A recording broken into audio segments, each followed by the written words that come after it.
party सर्वोपरि और আমরা भारतीय जनता पार्टी निष्ठावान कार्यकर्ता তৎকালীন অধ্যক্ষ অমিত ভাই শাহজিনী আমাকে প্রদেশ সভাপতি হিসাবে নিযুক্ত করেছিলেন ও তারপর থেকে কাজ করা শুরু করেছি ওনার মার্গদর্শনে মাননীয় প্রধানমন্ত্রীজির মার্গদর্শনে আশা করি আমাকে যেই দায়িত্বগুলি দেওয়া হয়েছে পার্টি সভাপতি হোক আর মুখ্যমন্ত্রী নাতে আমি ত্রিপুরার মানুষের সঙ্গে ন্যায় হোক সেটা করার চেষ্টা করেছি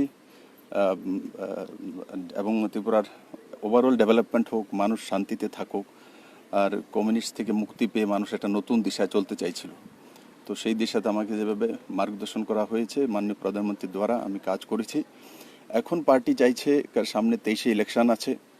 ইলেকশনে তার জন্য সংগঠনে দায়িত্ববান কার্যকর্তাকে নিয়ে আসার জন্য তো আগে স্বাভাবিকভাবে সংগঠন থাকলে তবেই সরকার থাকবে জিত থাকলে তবেই সরকার থাকবে তো তার জন্য আগে 23-এর তৈরি করা প্রয়োজন তারপরে তো আপনি কেউ না কেউ চিফ মিনিস্টার হবে কেউ না কেউ কাজ করবে কিন্তু আগে সরকার আনতে হবে যেটা আপনারা চাইছেন যে লম্বা সময় সরকার রাখার জন্য আমার মতো কার্যকর্তার সংগঠনে কাজ করলে নিশ্চিত